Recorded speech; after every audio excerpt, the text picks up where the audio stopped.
ठीक है, देखो क्वेश्चन नंबर 23 है, वो क्या कहता है, मॉड्यूलन की आवश्यकता क्यों है? जो मॉड्यूलन होता है उसकी जरूरत क्या होती है? तो ये हम्म इसमें 3 आवश्यकताएं बता रखी हैं। एंटेनों की लंबाई को कम करने हेतु, एंटेना हम्म द्वारा प्रभावी शक्ति विकिरण हेतु और विभिन्न प्रेषितों से प्राप्त संकेतों के मिश्रण से बचने हेतु। अगर हम कोई भी वेव हमारे पास आ रही है, कोई तरंग आ रही है, उसका अगर मॉड्यूलन करते हैं तो एंटेनों की लंबाई कम हमें कम इस्तेमाल करनी होती है, क्योंकि उसकी जो वेवलेंथ होती है उतनी कम होती है। वेवलेंथ होती है तरंग दैर्ध्य जितनी ज्यादा होगी उतना ही बड़ा हमें एंटेना की आवश्यकता होगी।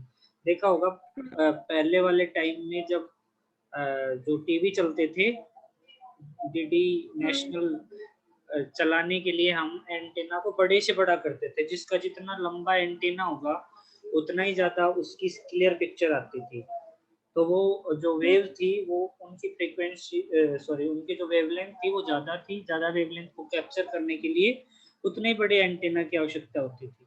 लेकिन उसके बाद धीरे धीरे जैसे टेक्नोलॉजी का विकास हुआ, हम वहां पे क्या करने लगे, मॉड्यूलन करने लगे तरंगों का। और मॉड्यूलन से क्या हो गया कि ज्यादा बड़े एंटेना की आवश्यकता नहीं है, छोटे से एंटेना से भी हमारा काम चल जाता है। और आजकल तो इतने छोटे एंटेनों की आवश्यकता होती है कि वो लगभग हमारी जो डिवाइस है उसके ही बराबर लंबाई के एंटेना होते हैं। तो एक तो एंटेनों की लंबाई कम हो गई है मॉड्यूलन से। दूसरा, प्रभावी शक्ति विकिरण हेतु, एंटेना द्वारा प्रभावी शक्ति विकिरण हेतु इसका प्रयोग किया जाता है। और तीसरा मॉड्यूलन का फायदा ये हुआ कि विभिन्न प्रेक्षितों से प्राप्त संकेतों का मिश्रण हो जाता है। जैसे अलग अलग फ्रीक्वेंसी की वेवलेंथ, जो अलग अलग वेवलेंथ की जो हमारे पास किरणें आती हैं, वेव्स आती हैं, उनका मिश्रण हो जाता है कई बार। तो जब हम मॉड्यूलन करते हैं तो मॉड्यूलन में हमारे एक फिक्स वेवलेंथ की ही वेव जो आती है उसको हम कैप्चर कर सकते हैं, और अनवांटेड सिग्नल जो होते हैं उनसे हम बच सकते हैं। तो ये 3 फायदे होते हैं मॉड्यूलन के। ठीक है, अब आते हैं क्वेश्चन नंबर 23 के बाद क्वेश्चन नंबर 22 पे।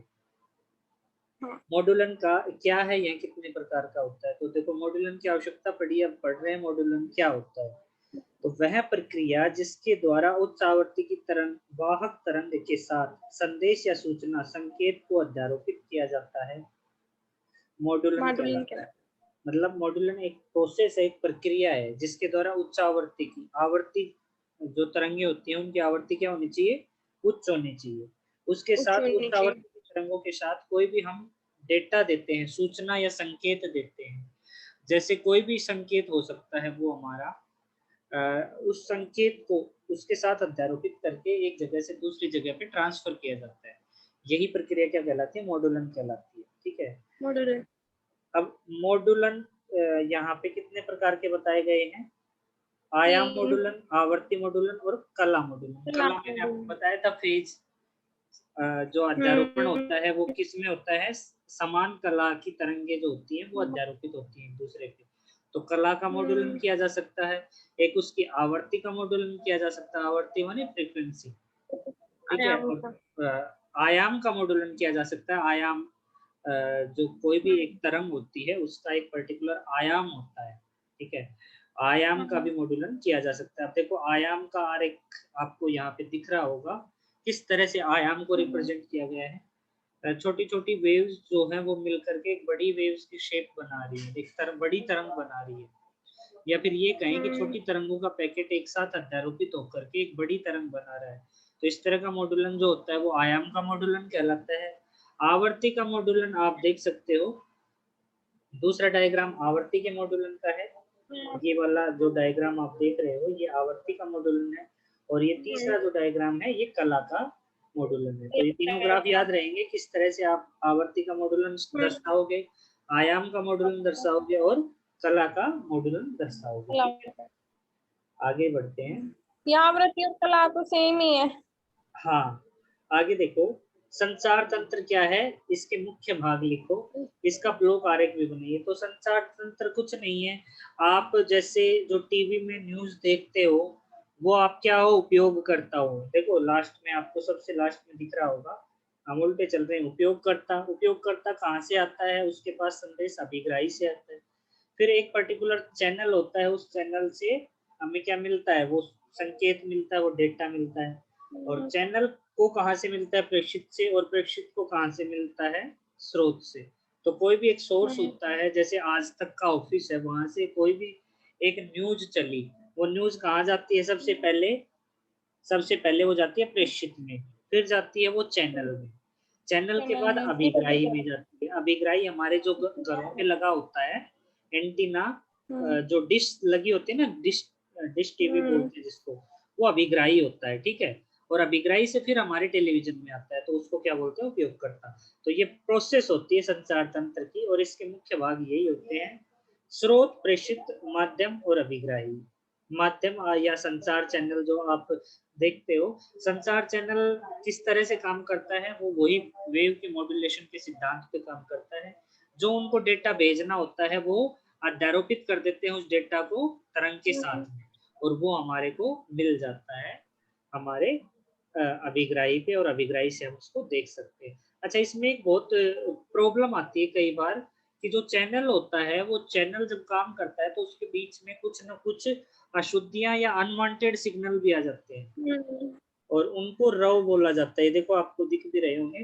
तो इनको हटाने के लिए कुछ फिल्टर, कुछ विशेष प्रकार के फिल्टर काम करते हैं, उन फिल्टर का इस्तेमाल किया जाता है, ठीक है। तो उससे बचा जा सकता है, उस ध्वनि शोर से या रव से बचा जा सकता है। तो ब्लॉक आरेख समझ में आया? हाँ। ये ब्लॉक आरेख जो आपको दिख रहा है, ये देखो, इसमें स्रोत से सिग्नल आपके प्रेषित में गए, प्रेषित से चैनल में गए, चैनल से अभिग्राही में गए, अभिग्राही से फिर उपयोगकर्ता के पास आ गए, ठीक है। तो संचार तंत्र की अगर आपसे कोई परिभाषा पूछे तो आप क्या बताओगे? संचार तंत्र एक व्यक्ति या युक्ति से दूसरे व्यक्ति या युक्ति क्या होती है, कोई भी उपकरण, है ना, जैसे हमारा टेलीविजन है, वो एक युक्ति है, के बीच श्रव्य या दृश्य संकेत, वो सुने जा सकने वाले संकेत भी हो सकते हैं, और देखे जा सकने वाले संदेश भी हो सकते हैं। श्रव्य और दृश्य, जैसे हमारा टेलीविजन है, उसके अंदर श्रव्य और दृश्य दोनों होते हैं, हम देखते भी हैं और सुनते भी हैं।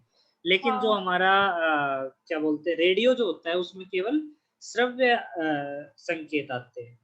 तो क्या बोल रहा है ये, एक व्यक्ति या युक्ति से दूसरे व्यक्ति या युक्ति के बीच श्रव्य व दृश्य संकेत, सूचना तथा आंकड़ों का संचरण ही क्या कहलाता है, संचार तंत्र कहलाता है। और इसके मुख्य भाग क्या होते हैं, स्रोत और उपयोगकर्ता को छोड़कर बाकी इसके सारे मुख्य भाग हैं, प्रेषित, माध्यम या संचार चैनल और अभिग्राही, ठीक है। ये संचार तंत्र के क्या है, मुख्य भाग है। आगे चलते हैं थोड़ा सा। ये यहाँ पे माध्यम या संचार चैनल, इसकी जगह चैनल भी लिख सकते हैं केला?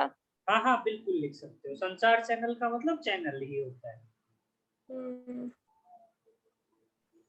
क्वेश्चन नंबर 20 क्या कहता है कि व्योम तरंग संचरण क्या है? तो व्योम तरंगों द्वारा रेडियो तरंगों का प्रसारण किया जाता है। व्योम एक तरह की पर्टिकुलर फ्रीक्वेंसी की, जैसे रेडियो फ्रीक्वेंसी, अलग अलग फ्रीक्वेंसी होती हैं, जैसे आपकी गामा रेज होती हैं, एक्स रेज होती हैं, अल्ट्रावायलेट होती है, विजिबल होती है, इंफ्रारेड, माइक्रोवेव और थर्मल रेडिएशन। तो इस तरह से डिफरेंट डिफरेंट प्रकार की आपकी क्या होती हैं, तरंगे होती हैं। तो एक पर्टिकुलर फ्रीक्वेंसी की, या फिर कहें एक पर्टिकुलर वेवलेंथ, या फिर तरंग दैर्घ्य की जो तरंगे होती हैं, जो कुछ मीटर में हो सकती हैं, वो क्या होती है, रेडियो वेव होती हैं। इसी तरह से जो व्योम तरंगे हैं, व्योम तरंगों द्वारा रेडियो तरंगों का प्रसारण किया जाता है। रेडियो तरंगों का प्रसारण किसके द्वारा किया जाता है, व्योम तरंगों के द्वारा। रेडियो तरंगों की जो आपकी फ्रीक्वेंसी होती है, वो क्या होती है, वो कुछ मीटर में होती है, फ्रीक्वेंसी सॉरी क्या बोलते हैं, तरंग दैर्घ्य लैम्डा वेवलेंथ जो होती है, वो कुछ मीटर्स में होती है।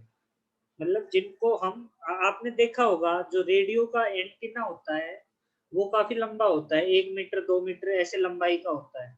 और जब इसको किसी बड़े एंटीना से जोड़ देते हैं, तो कई बार साफ नहीं पकड़ने लगता है एफएम रेडियो। ऐसे कहते हैं कि इसके एंटीना को किसी लोहे की चीज से छुआ दो, तो ये काफी अच्छा पकड़ने लगेगा सिग्नल। वो ऐसा क्यों होता है? रेडियो चलाया है कभी? नहीं।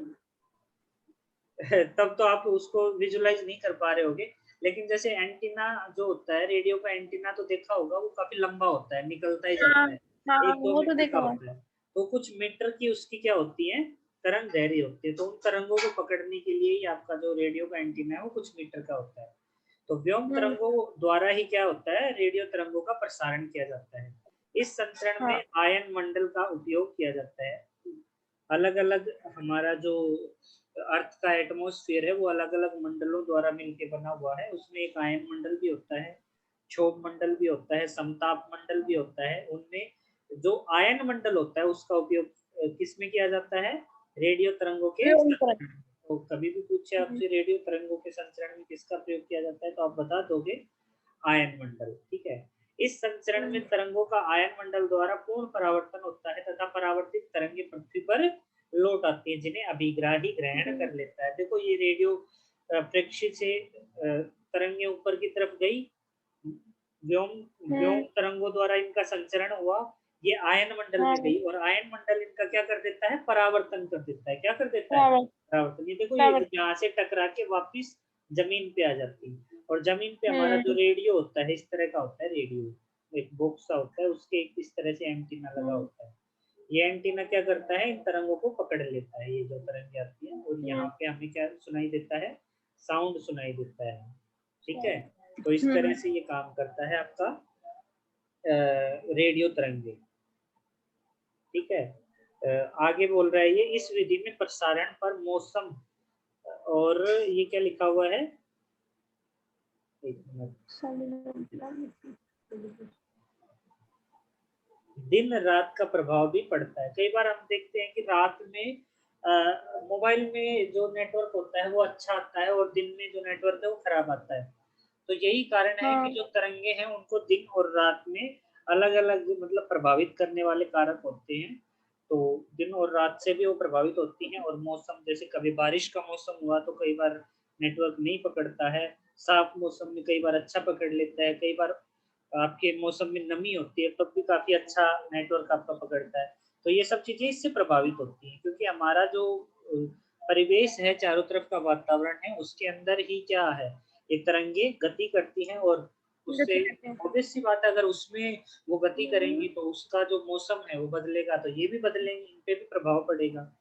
तो इस विधि में प्रसारण पर मौसम, दिन रात आदि का प्रभाव पड़ता है। इस प्रसारण की परास 30 मेगाहर्ट्ज़ तक होती है। तो ये याद रखना, रेडियो वेव्स जो होती हैं, इनकी जो परास होती है, इनकी जो रेंज होती है, वो कितनी होती है? 30 30 मेगाहर्ट्ज़, मेगाहर्ट्ज़। ठीक है। हम्म। आगे देखो, आकाश तरंग संचरण क्या है? एंटेनों की प्रसारण की एंटेनों की प्रसारण दूरी हेतु संबंध D बराबर √2RH उत्पन्न कीजिए। तो देखो, मैंने जैसे आपको बताया था एंटेनो सॉरी रेडियो वेव्स किस तरह से काम करती हैं। यहाँ पे बताया गया है, इस विधि में विद्युत चुम्बकीय मॉड्यूलित वाहक तरंगे क्षोभ मंडल में गति करती हुई सीधे प्रक्षिप्त से अभिग्राही तक पहुंच जाती हैं। पहुंच जाती हैं। ठीक है, फिर पृथ्वी की वक्रता के कारण संचरण अधिक दूरी तक संभव नहीं होता। हमारी नहीं जो होता। पृथ्वी है वो क्या हो रही है, थोड़ी सी वक्र जो- में है, गोल है ना अर्थ, हाँ। तो उसकी गोलाकार आकृति के कारण वो ज्यादा दूर तक जाना उसका संभव नहीं हो पाता। नहीं। प्रसारण दूरी एंटेनों की ऊंचाई पर निर्भर करती है, यह संचरण दृष्टि रेखा तक सीमित होता है। इस संचरण की प्रकाश 100 मेगाहर्ट्ज से 200 मेगाहर्ट्ज तक होती है। अब देखो, होती है। इसको आप त्रिभुज, समकोण त्रिभुज से समझ सकते हो। यहाँ पे आप एक स्ट्रेट लाइन ड्रॉ करेंगे और यहाँ पे एक आपका त्रिभुज बनेगा OPA, दिख रहा है आपको OPA त्रिभुज? ये देखो, O P और A, यहाँ पे ये समकोण त्रिभुज में पाइथागोरस थ्योरम क्या कहती है, कर्ण का स्क्वायर इक्वल्स टू आधार का स्क्वायर प्लस लंब का स्क्वायर, यानी हाइपोटेनियस का स्क्वायर इक्वल्स टू बेस का स्क्वायर प्लस परपेंडिकुलर का स्क्वायर। तो यहाँ पे आपका कर्ण क्या है, OA। OA क्या है, जो सबसे लंबी भुजा होती है वो क्या होती है, कर्ण होती है, OA।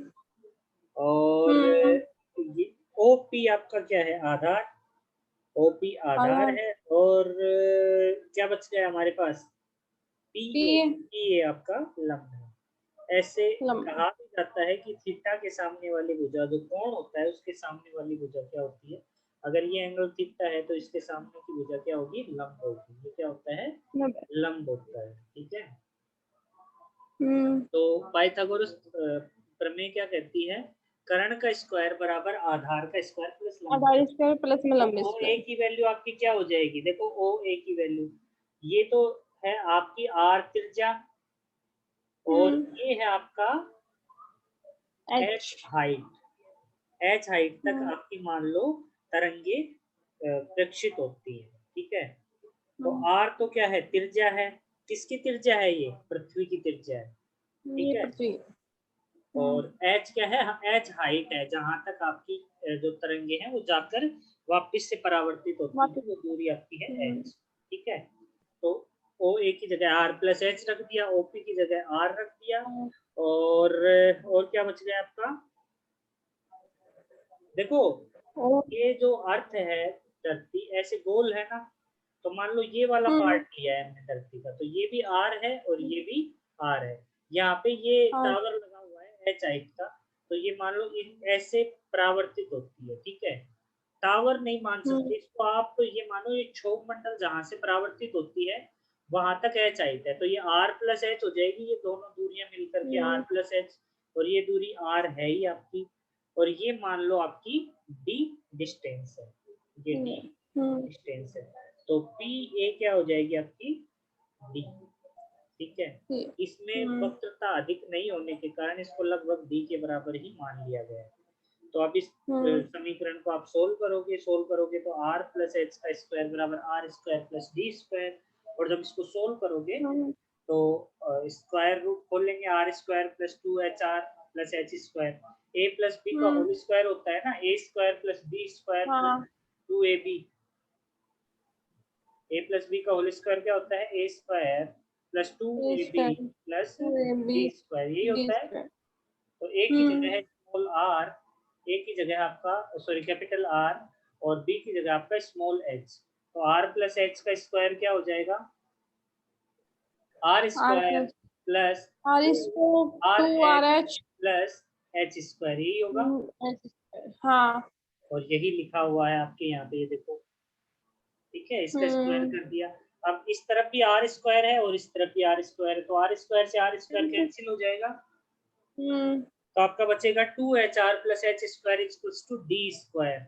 और इसने कहा है कि जो आपकी एच हाइट है वो आपकी जो त्रिज्या है, पृथ्वी की त्रिज्या बहुत अधिक होती है, पृथ्वी की त्रिज्या बहुत अधिक होती है। ठीक है, वो आप बहुत छोटा मान लिया उस एच हाइट को आर से, तो हम क्या कर देंगे, एच को यहाँ पे नेग्लेक्ट कर देंगे, एच स्क्वायर को। अच्छा, एच छोटा है तो एच का स्क्वायर और भी छोटा होगा आर स्क्वायर से, है ना।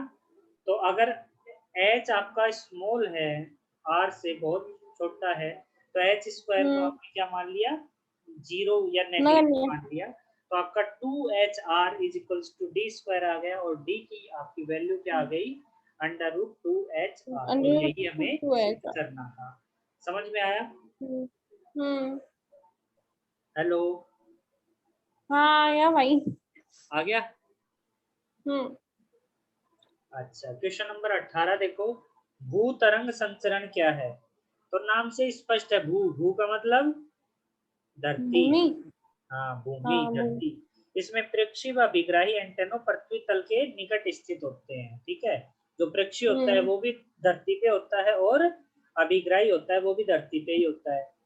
इसमें तरंगे पृथ्वी की सतह के सारे संचरित होकर प्रक्षी से अभिग्राही तक पहुंचती है, धरती की सतह पर ही तरंगे चलती हैं। यह कम आवृत्ति की तरंगों के संचरण हेतु उपयोगी होता है। भू तरंगों की आवृत्ति 1 मेगाहर्ट्ज से कम रखी जाती है। भू तरंगों की आवृत्ति कितनी रखी जाती है, 1 मेगाहर्ट्ज से भी कम रखी जाती है। ठीक है, तो 18 से थे हमारे क्वेश्चन, या और भी पीछे थे?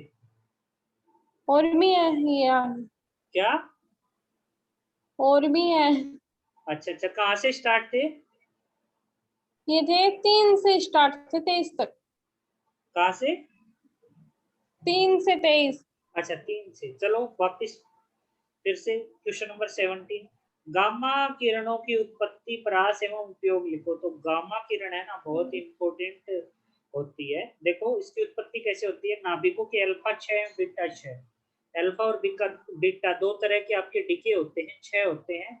उनके उपरांत उत्तेजित अवस्था से मूल अवस्था में लौटने पर गामा किरणों की उत्पत्ति होती है। जब गामा डिके होता है या सॉरी अल्फा डिके या बीटा डिके होता है, तो क्या होता है कि आपके जो नाभिक हैं वो उत्तेजित अवस्था में चले जाते हैं, और उत्तेजित अवस्था में वो अधिक समय तक नहीं रुकते, वापस से उनको अपनी मूल अवस्था में आना होता है। और जब वो मूल अवस्था में लौटते हैं तो वो गामा किरणों का उत्सर्जन करते हैं, और इस प्रकार से गामा किरणों की उत्पत्ति होती है। तो समझ में आ जाएगा गामा की उत्पत्ति कैसे हुई, अल्फा और ये मैं बीटा सभी डीके से से। मिल रही है, मतलब कि 7-8 है ये। एक बार इनका ऊपर चलोगे तो आप ये सारी तरंगे में मिलेंगे क्वेश्चन में। क्या कह रहे हो, आवाज बहुत कम आ रही है आपकी। आप मतलब कि थोड़े मतलब नीचे चलोगे ना तो मतलब इसके सारे क्वेश्चन भी आएगा, तो उसके अंदर मैं समझ लूंगी ये सभी तो अच्छा, नॉर्मल ही है। तो इससे आगे वाले और बता दो, मतलब पीछे। इससे आगे मतलब क्वेश्चन नंबर 22-23 से आगे। नहीं मतलब कैसे नीचे चलो। अच्छा अच्छा, उल्टा ही चलना है ना हमें। हाँ, चलो चलो चलो। तो ये तो सारे सेम है, इनकी परिभाषा, उत्पत्ति और तो ये मैं कर लूंगी। ये रहा क्वेश्चन, ये रहा इनका। चलो ठीक है, क्वेश्चन नंबर 1 देखो, विस्थापन धारा। 1-2 पे क्या है? विस्थापन धारा का आपका फॉर्मूला लिखा हुआ है। इसको डिस्प्लेसमेंट करंट भी कहते हैं। आई डी बराबर epsilon naught D phi upon D T से इसको प्रदर्शित किया जाता है। इसकी जो डेफिनेशन है वो है, किसी क्षेत्र में विद्युत क्षेत्र अर्थात विद्युत फ्लक्स में परिवर्तन के कारण उत्पन्न धारा को क्या, कौन सी धारा कहते हैं, विस्थापन धारा कहते हैं। इसका 15। क्वेश्चन नंबर 2 क्या कहता है, आवेशित ये 1 और 2 का कट है सिलेबस में। चलो ठीक है। क्वेश्चन नंबर 3, मैक्सवेल की विद्युत चुंबकीय समीकरण हम्म। लिखो। तो मैक्सवेल की 4 समीकरणें थी, ये चारों समीकरणें आपको पता होनी चाहिए, ठीक है। पहला तो गाउस हाँ, का ये नियम, याद है। ये हमने डिराइव भी किया था। E dot D A hmm. Equals to Q enclosed upon epsilon naught. यहाँ पे Q जो है आपका क्या है, टोटल चार्ज है। ये जो Q है, टोटल ये चार्ज। Q एनक्लोज्ड है एक्चुअल में, या फिर इसको समेशन ऑफ हम्म। Q भी कहते हैं। अगला देखो, B dot D A, B dot D A की हम्म। वैल्यू 0 होती है, ठीक है। ये गाउस का नियम है, किसके लिए, चुंबकीय क्षेत्र के लिए। B dot D A equals to 0। E dot D L equals to minus D phi upon D T. E dot D L की वैल्यू कितनी होती है, minus D phi upon D T. और B dot D D L equals to mu naught I plus mu naught epsilon naught D phi upon naught D epsilon T. ये नॉट चारों डी समीकरणें फाई। मैक्सवेल की विद्युत चुंबकीय समीकरणें कहलाती हैं। ये आप इलेक्ट्रोमैग्नेटिक थ्योरी जब आप पढ़ते हो तो उसमें ईएम वेव्स आती हैं, उसमें आपका बताया जाता है कि मैक्सवेल की विद्युत चुंबकीय समीकरण कौन कौन सी होती है। तो आपको ये चारों लिखनी होती है। पहला याद हो गया, E dot D equals to Q enclosed upon hmm. Epsilon naught. दूसरा बी डॉट डी इक्वल्स ये टू पहला 0। वाला गाउस का नियम है और दूसरा गाउस का चुंबकत्व नियम, ये तो दोनों आ लिए थे एक यूनिट में।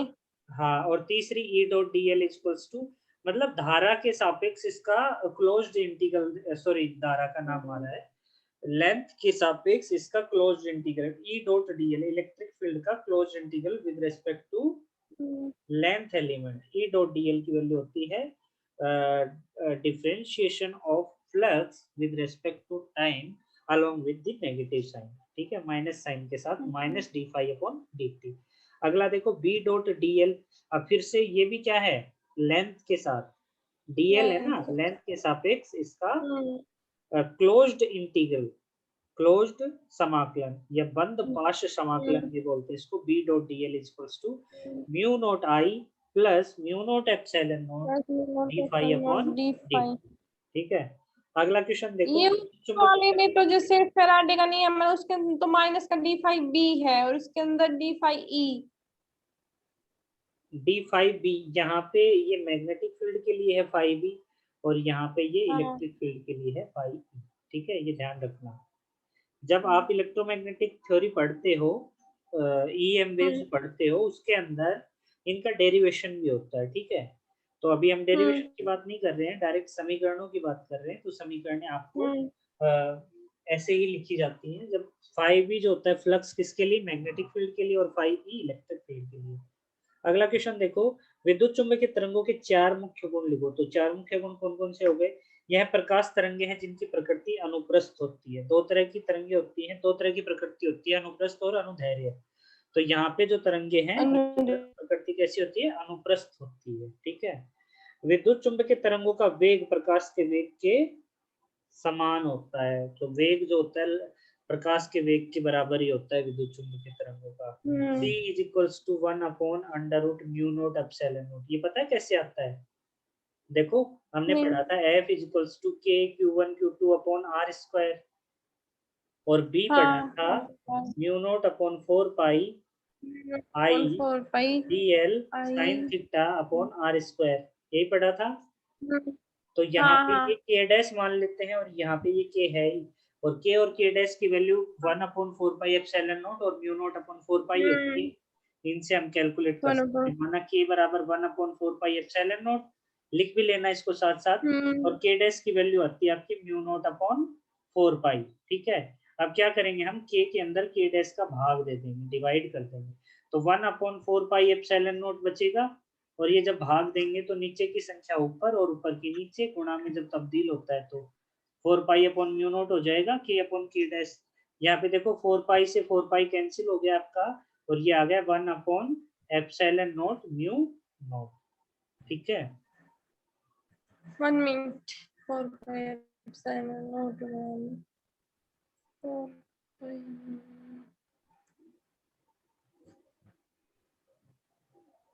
हाँ और हम जब कैलकुलेशन करते हैं तो k की वैल्यू क्या लेते हैं?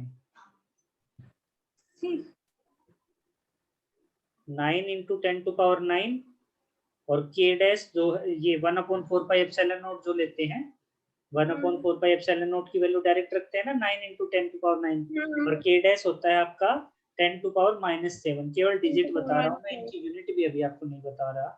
वैसे इसकी यूनिट देखोगे तो आपकी क्या हो जाएगी? वेबर मीटर पर एम्पियर ऐसे कुछ होगी और ये होती है आपकी म्यू नॉट अपॉन 4 पाई की वैल्यू। ठीक है, k और k डैश की ये जो वैल्यूज हैं ये यहाँ पे पुट कर देंगे। k upon k dash is equals to 9 into 10 to power 9 upon 10 to power -7।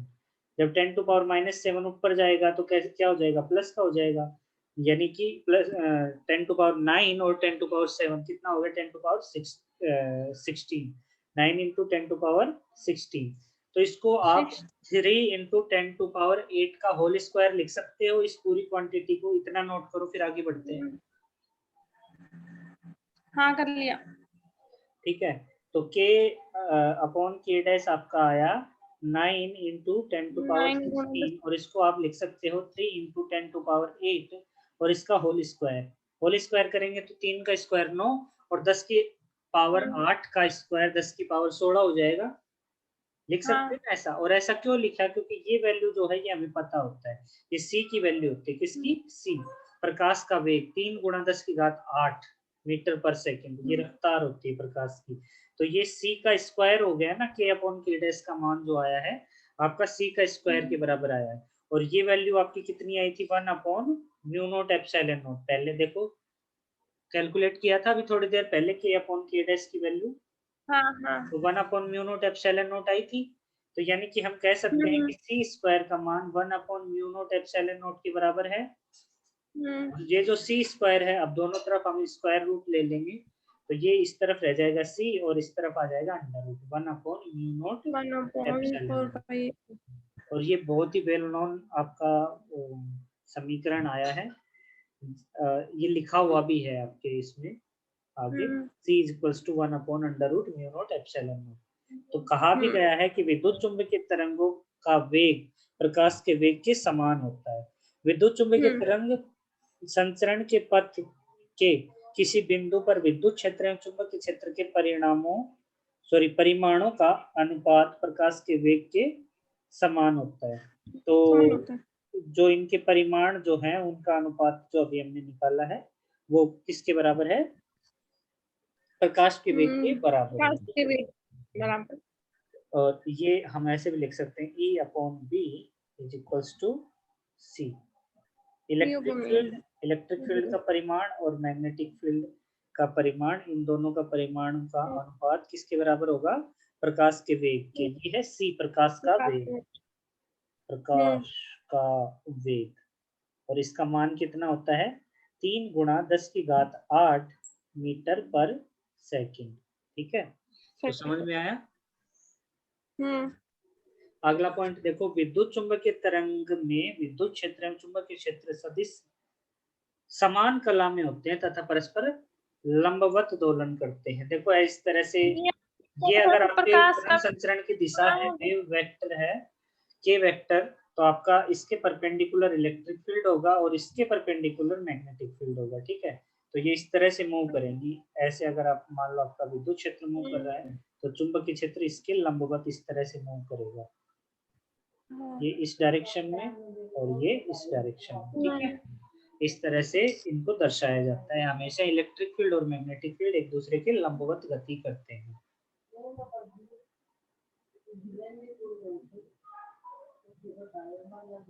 आगे देखो, माध्यम में विद्युत चुंबकीय तरंग की चाल v equals to 1 upon mu epsilon होती है। ठीक है, 1 upon mu epsilon, 1 upon mu epsilon का अंडर रूट होता है। ठीक है, आगे देखो, माध्यम का अपवर्तनांक n is equals to under root mu R epsilon R. अगला क्वेश्चन क्या कहता है? विद्युत ऊर्जा घनत्व के बारे में बताइए। तो विद्युत ऊर्जा के एकांक आयतन की ऊर्जा को विद्युत ऊर्जा घनत्व कहते हैं।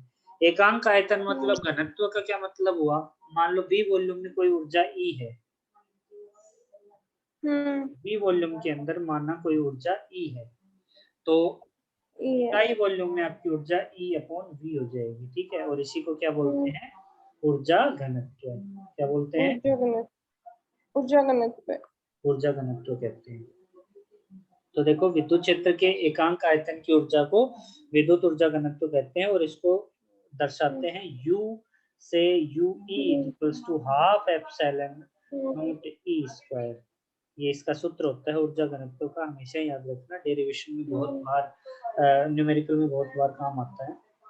आगे देखो, चुंबकीय ऊर्जा घनत्व को परिभाषित कीजिए। तो चुंबकीय क्षेत्र के एकांक आयतन की ऊर्जा को चुंबकीय ऊर्जा घनत्व कहते हैं। जिस प्रकार विद्युत ऊर्जा घनत्व होता है उसी तरह चुंबकीय ऊर्जा घनत्व होता है, और इसको भी E से दर्शाते हैं, हाफ ऑफ, यहाँ पे E स्क्वायर था, यहाँ पे B स्क्वायर है, वहां पे एप्सिलॉन नॉट मल्टीप्लाई में था, यहाँ पे म्यू नॉट अपॉन में चला जाता है। इसका जो कांस्टेंट होता है ये हमेशा ऑपोजिट बिहेवियर शो करता है, क्योंकि वहां पे हमारा जो के आता है कांस्टेंट वो 1/4 पाई एप्सिलॉन नॉट आता है, लेकिन जब मैग्नेटिक फील्ड में कांस्टेंट की बात करें तो वो म्यू नॉट अपॉन 4 पाई आता है। और देखिए, ठीक है, तो सेम कंडीशन यहाँ पे लागू होगी। विद्युत ऊर्जा घनत्व और चुंबकीय ऊर्जा घनत्व के लिए विद्युत ऊर्जा घनत्व आपका आएगा half of epsilon naught E square, और चुंबकीय ऊर्जा घनत्व आएगा half of B square upon mu naught. ठीक है, अगला क्वेश्चन देखो, क्वेश्चन नंबर 7। क्वेश्चन नंबर 7 क्या कहता है कि सिद्ध करो कि विद्युत ऊर्जा घनत्व एवं चुंबकीय ऊर्जा घनत्व का मान एक समान होता है। तो U B equals to half of B square upon mu naught. ये आ गया आपका क्या? चुंबकीय ऊर्जा घनत्व अभी अभी पढ़ा था ना, और हमने अभी थोड़ी देर पहले ये सूत्र भी पढ़ा था, E upon B, magnitude of electric field upon magnitude of magnetic field, इनका अनुपात प्रकाश के वेग के बराबर होता है, c के बराबर। ठीक है, तो यहाँ पे b बाई ई उल्टा करेंगे तो b बाई ई का मान क्या हो जाएगा? 1 अपॉन सी हो जाएगा। देखो अब ये लिखा हुआ है यहाँ पे e by B equals to C, तो b by E equal to 1 upon C, या b equals to e by C. वज्र गुणा करने पर b का मान आपका क्या आ जाता है? E बाई सी। ठीक है, ये उल्टा सीधा एक समान है, कोई दिक्कत नहीं।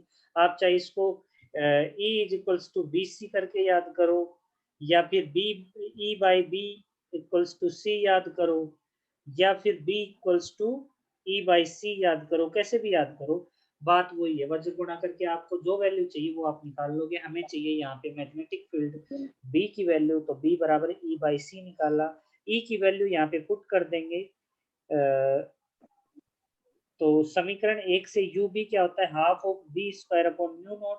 तो इस समीकरण के अंदर हम क्या पुट कर देंगे? बी की वैल्यू पुट कर देंगे।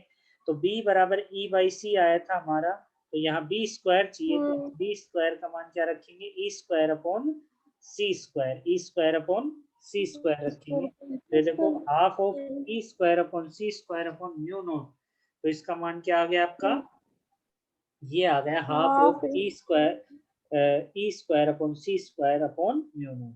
ठीक है, लेकिन हम जानते हैं सी का मान क्या होता है, 1 upon under root mu naught epsilon naught. तो सी स्क्वायर का मान क्या आ जाएगा, दोनों तरफ स्क्वायर कर देंगे, स्क्वायर से अंडर रूट कैंसिल हो जाएगा, यानी 1 upon mu naught epsilon naught, और सी स्क्वायर की जगह ये वैल्यू हम पुट कर देंगे 1 upon mu naught epsilon naught. तो आपका क्या आ जाएगा, यू बी का मान half of epsilon naught E square आ जाएगा, जो कि आपकी ऊर्जा घनत्व था इलेक्ट्रिक फील्ड का, यूई। यूई का मान यही तो था, half of epsilon naught E square, और यूबी का मान हम क्या लेके चले थे, half of B square upon mu naught. तो बी की जगह हमने पुट किया था ई बाई सी, तो वहां पे बी स्क्वायर था, तो E square by C square, और सी स्क्वायर का मान हम जानते हैं 1 upon mu naught epsilon not होता है। इसको जब पुट करेंगे तो कैंसिल होने वाली चीजें कैंसिल हो जाएंगी, और हमारे पास रिजल्ट आंसर आएगा half of epsilon naught E square. ठीक है, तो इससे हम कह सकते हैं, इससे यह सिद्ध होता है कि विद्युत ऊर्जा घनत्व का मान चुंबकीय ऊर्जा घनत्व के बराबर आता है। क्वेश्चन नंबर 8 देखो, पॉइंटिंग सदिश बहुत ही इंपॉर्टेंट है। पॉइंटिंग सदिश क्या होता है, एकांक क्षेत्रफल से ऊर्जा प्रवाह की दर को पॉइंटिंग सदिश कहते हैं, या फिर ऐसे कह दो energy per unit area per unit time. ऊर्जा प्रवाह की दर, ऊर्जा प्रवाह की दर एनर्जी अपॉन टाइम कहते हैं, दर को, दर कब निकलती है, जब समय का भाग लगता है। ठीक है, लेकिन ये बोल रहा है एकांक क्षेत्रफल भी होना चाहिए, तो क्षेत्रफल का भी भाग लगेगा। तो energy per unit area per unit time आपका क्या आता है, पॉइंटिंग वेक्टर, और इसको एस से रिप्रेजेंट करते हैं, ये एक वेक्टर क्वांटिटी है या सदिश राशि है। तो एस बराबर क्या आ जाएगा आपका, ई